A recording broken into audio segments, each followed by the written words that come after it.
같이 보십니다. 신약성경 로마서 11장입니다. 신약성경 로마서 11장 33절에서 36절까지입니다.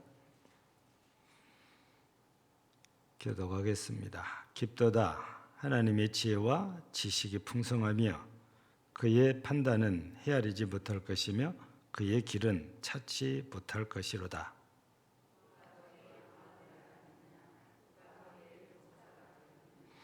누가 주께 먼저 들어서 갚으심을 받겠느냐?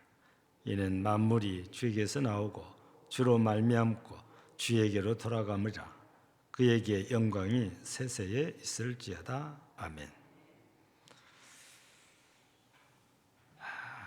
우리 지금까지 이 11장에서 가장 핵심적인 내용이 바울의 고민이지요. 바울이 하는 고민이 내용이 뭐냐? 자기 동족 이스라엘에 대한 고민이었어요. 이제 바울 사도는 다메섹 도상에서 엄청난 체험을 하고 자신이 구원받게 된 것에 대한 감사와 감격 때문에 평생을 이 주의 복음 전하는 일에 헌신하게 되지요. 이방인들이 핍박하든 또 아니면 동족인 유대인들이 핍박을 하든 자기 앞에 어떤 고난이 또 환난이 닥쳐온다 해도 이런 어려운 일에 굴하지 않고 목숨 바쳐서 복음을 전해왔는데 지금까지 이방인의 사도로서 충성을 다하다가 생각이 난 거지요. 내가 이렇게 하나님의 말씀을 따라 이방인의 사도가 돼서 이방인의 구원을 위하여 이방인들에게 이 구원의 복음을 전했는데 왜 가는 곳곳마다 동족인 유대인들은 이 복음을 받아들이지 않고 도리어 대적자가 될까? 과연 하나님께서는 선택하셨다는 이스라엘, 선민이라는 이스라엘을 버리셨을까? 포기하셨을까? 이런 고민에 빠지게 됐단 말씀이죠. 그러나 종종 하나님께서 바울 사도에게 깨우쳐 주신 내용 가운데는 하나님께서 이스라엘을 아주 버리지는 않으셨다. 남은 자 사상을 깨우쳐 주시기도 하셨잖아요. 오늘도 우리는 이런 바울 사도의 이런 고민을 우리가 한번 염두하고서 기도할 그런 숙제지요. 왜냐하면 우리는 이스라엘 사람들 입장에서 볼 때 이방인인데 이방인의 구원의 역사는 정말 활발하게 이루어지고 있는데 비해서 유대인, 즉 이스라엘의 구원의 역사는 너무 미미하니까요. 지금도 이스라엘 사람들의 대부분은 우리가 말하는 유대교에서 벗어나지 않고 있죠. 즉 예수 그리스도를 메시아로 인정하지 않는다는 얘기입니다. 여전히 그들은 자기들이 생각한 메시아를 기다리고 있는 중이라고 봐야 되죠. 그런데 안타깝게도 메시아이신 예수님은 이미 오셨다가 그들의 손에 죽으시고 부활하셔서 승천하시면서 약속하신 그 약속, 내가 다시 오마.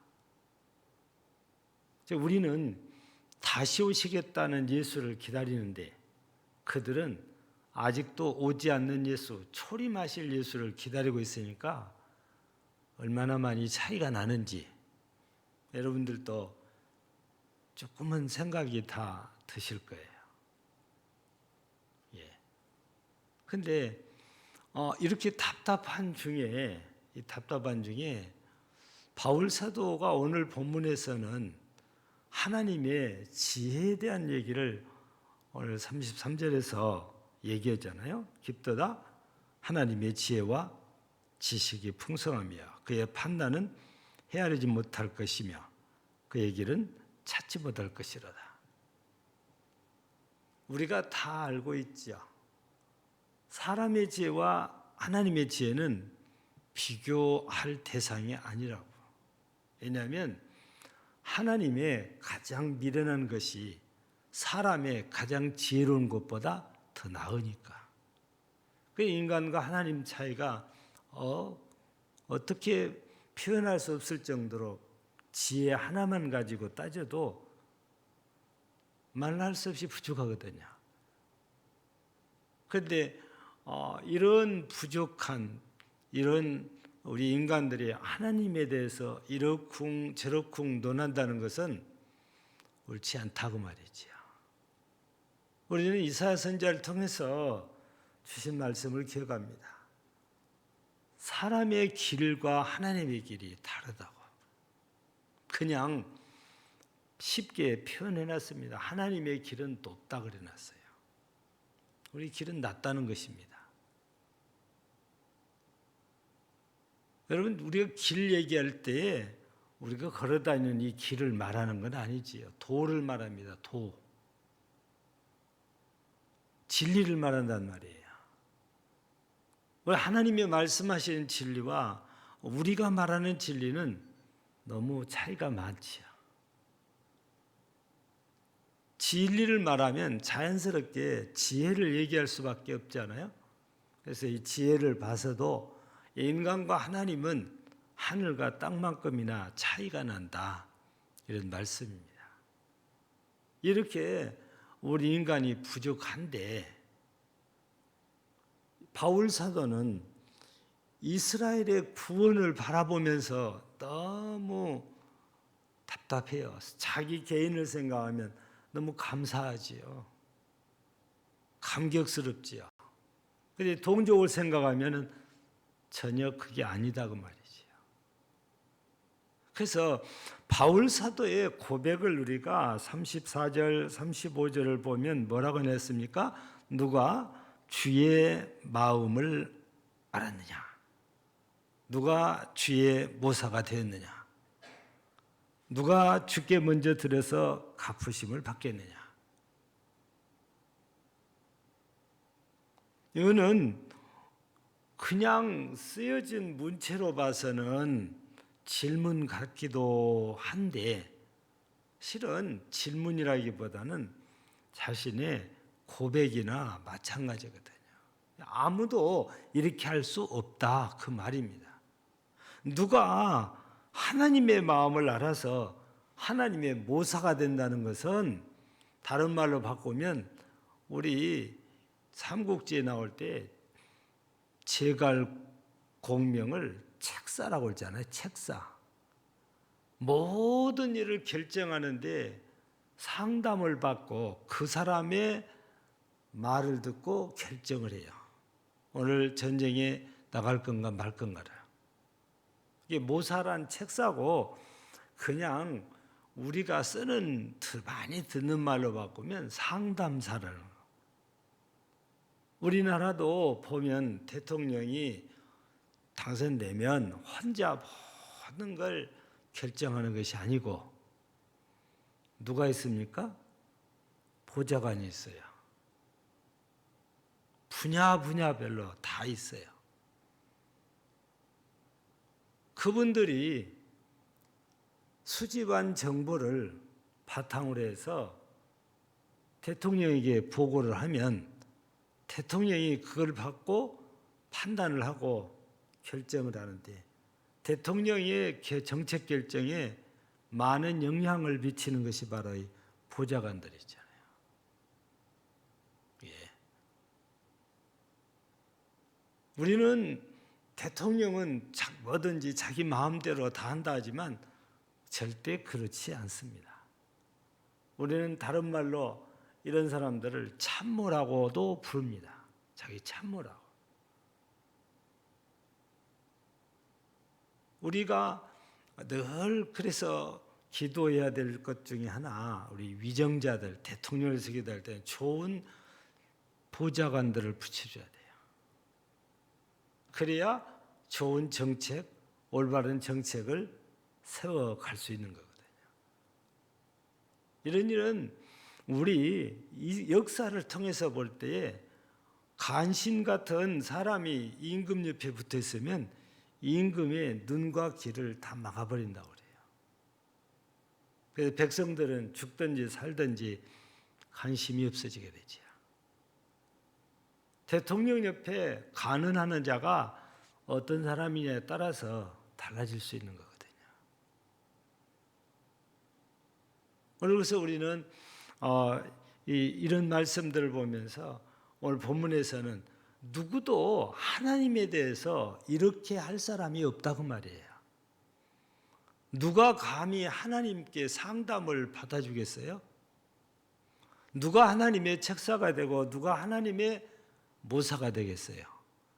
하나님보다 더 지혜를 가진 사람이 아무도 없는데,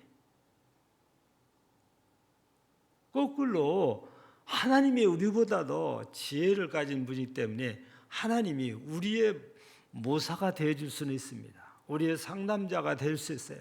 그래서 성령님께는 우리의 상담자 역할을 해주십니다.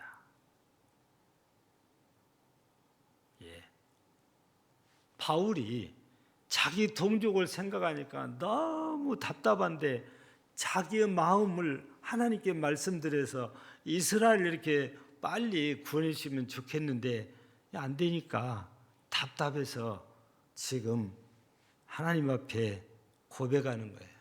누가 하나님의 마음을 알아서 누가 하나님의 모사가 되겠냐? 아무도 그렇게 해줄 사람이 없다 그 말이지. 만약 누군가 하나님의 모사가 되겠다고 나선다면 그 사람은 바보이거나 엄청 교만한 사람, 이렇게 말할 수 있는 거잖아요. 하나님보다 지혜롭지 못한 사람이 어떻게 하나님의 모사가 되며 하나님께 상담을 들어주겠어요? 우리는 성경을 읽어보면 왕들이 도저히 자기 혼자 해결하지 못한 일들을 부딪히게 되면 부르지 않아요. 신하들을. 신하들의 의견을 듣습니다. 그도 안 되면 하나님을 믿지 않는 왕들은 점쟁이들을 부르지요. 박수 무당을 부르고. 그래서 우리가 다니엘서도 보면 느부갓네살이 하룻밤 꿈을 꿨는데 자기도 꿈 내용을 기억을 못해요. 그런데 엄청 그 꿈 때문에 마음이 안 편해요. 그러니까 누군가 와서 자기가 꾼 꿈을 얘기하고 이걸 해몽을 해주면 좋겠는데, 그래서 많은 박사들을 불러들이는데 아무도 모릅니다. 꿈을 꾼 걸 말씀해 주시면 해몽을 드린다고 해도 그 말씀을 못해요. 본인도 기억을 못하니까. 그래서 얼마나 화가 났던지 이거 못하면 박사들 다 죽인다고 그러잖아요.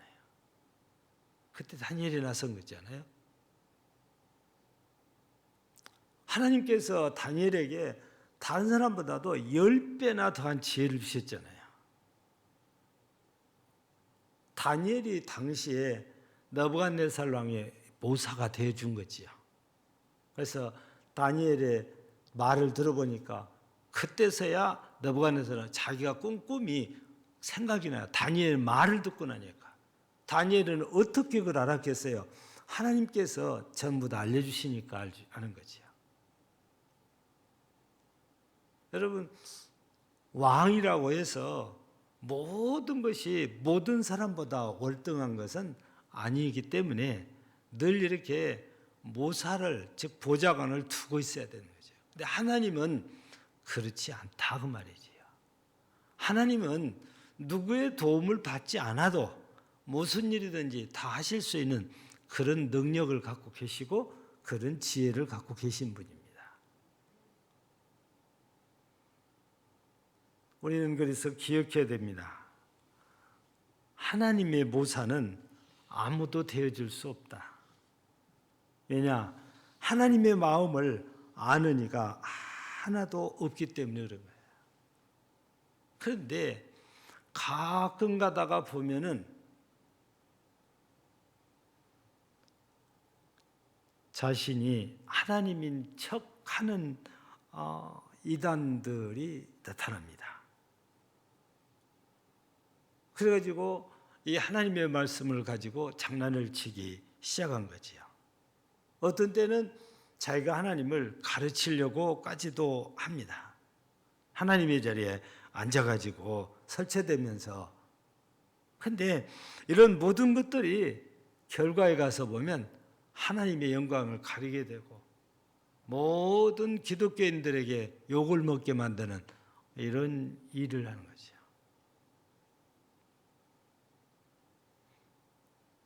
어쩌다가 보면 이런 교만한 사람들이 실제적으로 나온다고 말입니다. 우리 코로나 일어났을 때도 신천지 우리는 교주라고 하는데 자기네들은 총회장이라고 그러잖아요. 이모 씨를 재판을 받고 교도소 수감도 되고 막 이런 난리를 겪었잖아요. 근데 자기들이 발행한 책자에 따르면 이만희 씨는 백마 탄 사람이에요. 백마를 탄 사람. 요한계시록에 그리고 보혜사예요. 자기들이 쓴 체계가 다 나와요. 근데 자기들이 책을 써서 교육을 시키고 교육을 받으면서도 누가 물어보면 아니라고 대답을 해요. 그 사람들은 거짓말을 거짓말이라고 절대 받아들이지 않아요. 그냥 모사라고 받아들입니다. 거짓말을 모사라고 해서 해도 괜찮다 이렇게 가르치니까. 그래서 이 사람들은 시작부터 출발부터 거짓말로 출발을 합니다. 처음에 작전대로 한 사람을 잘 엮었으면 처음에 선교사라고 얘기했는데 그 선교사가 이름만 선교사지 어디가도 않거든요. 항상 한국에 있거든요. 처음에는 사람들 접근할 때 아무개 선교사가 어디 가려다가 당신이 불쌍해서 당신에게 말씀을 가르쳐주고 진리를 가르쳐주고 가겠다고 지금 기다리고 있다고. 거짓말 하거든요. 근데 다음에 보면 그런 거짓말을 거짓말이라고 생각 안 하고 거기에 빠진 사람들은 같이 그렇게 하고 살아요. 우리가 기억해야 될 일은 하나님을 절대 우리가 가르칠 수 없다는 겁니다. 왜냐? 지혜가 하나님을 능가할 수 없기 때문에 그렇지요. 만약에 그리하려고 한다면 도리어 망신을 당하거나 하나님의 영광을 가리거나 많은 사람들에게 욕을 먹게 하는 일 외에는 달리 할 일이 없어요. 그래서 우리는 항상 겸손히 하나님의 지혜를 구하고 사는 것이 가장 지혜로운 사람이라고 할 수가 있지요. 또 하나 35절 보면 누가 주께 먼저 드려서 갚으심을 받겠느냐. 이게 무슨 말씀이냐면 내가 먼저 주님께 뭔가를 드리니까 주님께서 나한테 이러저런 걸 주신다는 거예요. 그럴 수 없다는 거지요. 왜냐? 결론을 얘기하면 36절이 답이에요. 이는 만물이 주에게서 나오고 주로 말미암고 주에게로 돌아감이라 그랬어요. 모든 만물이 주님께로부터 나온다는 겁니다. 그래서 주님께서는 산천초목이 금과 은이 다 내 것이다 그래요. 여러분, 창조의 역사를 믿는다면 이 모든 것이 하나님 것이라는 것을 부정할 수가 없지요. 하나님이 만드셨으면 그 모든 것이 하나님 것이 당연한 거잖아요. 그런데 하나님께서는 금도 내 것이요, 은도 내 것이요, 삼나 만상이, 삼림이 다 내 것이로다 그래요. 하나님이 만드셨으니까 내 것이라고 말씀하신 것이 전혀 잘못이 아니잖아요. 그런데 누가, 모든 것이 하나님 것인데 누가 하나님께 없는 것을 들여서 이런 걸 가지고 왔냐, 이런 걸 내게 주냐, 바치냐면서 하나님이 주어가지고 기뻐서 다른 뭔가를 우리한테 보상해 주겠냐 그 말이에요. 그렇지 않다는 거지. 우리는 주께 내 것이라고 드릴 수 있는 것이 없는 거거든요. 혹 내 것이라고 가지고 있다면 그것은 다 하나님이 주신 것입니다. 예. 우리는 욥의 고백을 보면 적신으로 왔다가 적신으로 돌아가오리다 그러잖아요. 우리는 올 때 그냥 알몸뚱이 하나 빈손으로 왔다가 갈 때도 역시 하나 더 갖고 가죠. 수의 한 벌만 입고 갑니다. 손에 뭐 들고 가는 거 없잖아요. 옛날에는 왕들은 뭐 쓰던 밥그릇이니 뭐니 뭐 다 묻어졌다고 그러잖아요. 그래서 요즘 후대들이 그 왕들의 무덤을 파헤쳐 가지고 그때 묻어놓은 기물들을 꺼내서 이게 보물이다 뭐다 뭐 또 팔아먹고 그러잖아요. 근데 지금 그 묻어준 것이 그러면 그 임금이 죽으면서 가져간 거냐? 아니잖아요.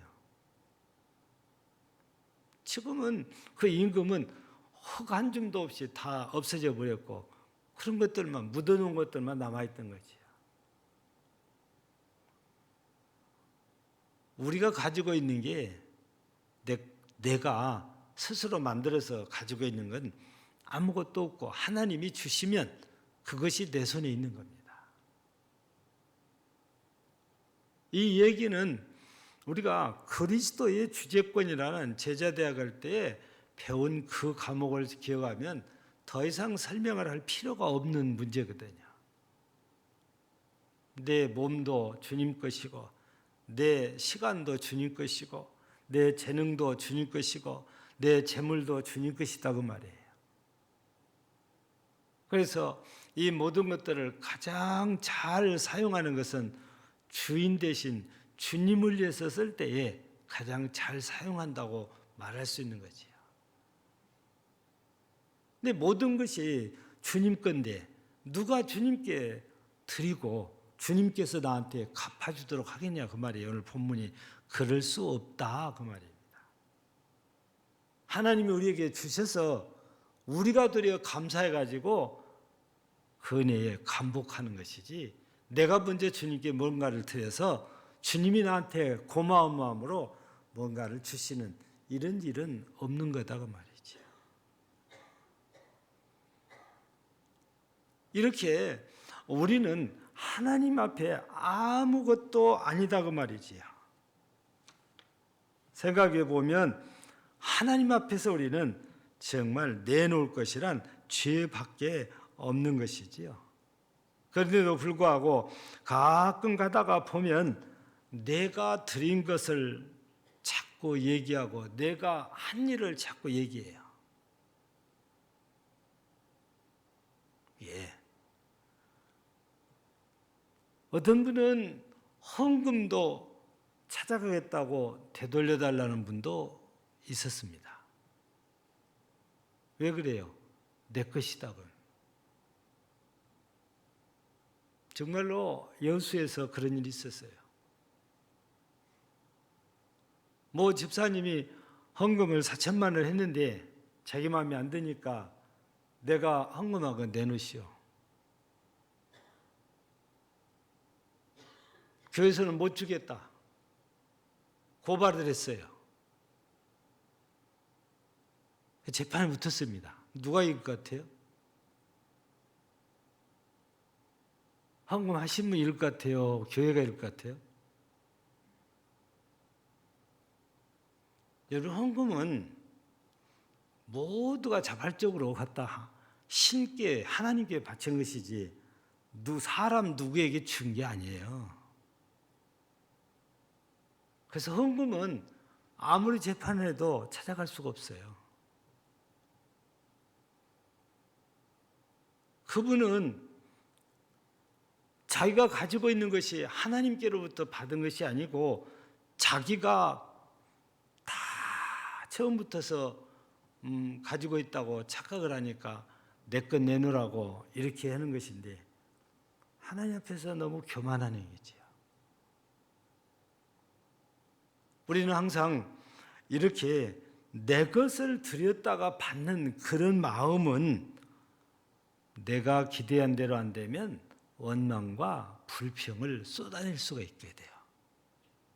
그러나 내가 가진 것이 아무것도 없이 거저 하나님께 받은 것만 생각하면 감사할 뿐입니다. 내가 뭔가 하나님께 일했으니까, 봉사했으니까, 충성했으니까 하나님은 당연히 여기에 대해 내한테 보답을 해 주셔야 된다. 그래서 그렇게 해서 뭔가 됐어도 감사가 없어요. 안 되면 원망과 불평이고 돼도 내가 수고했으니까 당연하다고 생각을 해요. 감사가 없는 거지요. 우리는 이런 모습은 하나님 앞에 합당한 모습이 아니라는 거 다 알고 있습니다. 우리는 그저 감사지요. 왜? 내가 주님께 드린 것도 없고 한 것도 없는데 하나님께서 거저 주신 거지요. 그래서 우리가 이미 살펴봤어요. 한 일도 없는데 받게 된 일. 그게 구원이 있잖아요. 내가 나의 구원을 위해서 한 일이 없어요. 근데 예수님께서 십자가에 못 박혀 죽으심으로 말미암아 내가 예수 믿게 됐고 그랬더니 나를 죄에서 구원해 주신단 말이지요. 그게 우리의 모습이거든요. 그러면 우리는 한 일도 없이 받게 됐으니까 그저 감사뿐이다 그 말이지요. 우리는 하루하루 살아갈 때 바로 이 말씀을 생각하면서 바울 사도가 그랬던 것처럼 구원의 감격 속에서 살아야 된다. 이런 말씀이거든요. 오늘 또 우리가 이 말씀을 이렇게 잠깐 살펴보면서 그 누구도 하나님의 마음을 알아가지고 하나님을 가르칠 수 있는 이런 인간이 없습니다. 우리는 도리어 날마다 하나님께 배워야 되고 들어야 되고 받아야 되는 입장이죠. 그래서 우리는 절대 교만해서는 안 되고 도리어 겸손히 하나님 앞에 엎드려 말씀을 받고 말씀을 배우고 또 하나님께서 내게 주신 것에 대해서 무한한 감사 그리고 감격 속에서 하루하루를 살아가야 되는 거죠. 오늘 또 우리 모두가 하루를 이렇게 열심히 살으셨는데 어떤 분은 일이 잘 안 돼서 마음이 상하실 수도 있어요. 그렇다고 해서 이 일이 하나님 때문에 안 된 것처럼 하나님을 원망하고 하나님 앞에 불평하는 일은 금물이다 그 말이죠. 안 된 것도 어쩌면 하나님의 내가 알지 못한 섭리가 있을 수 있는 거예요.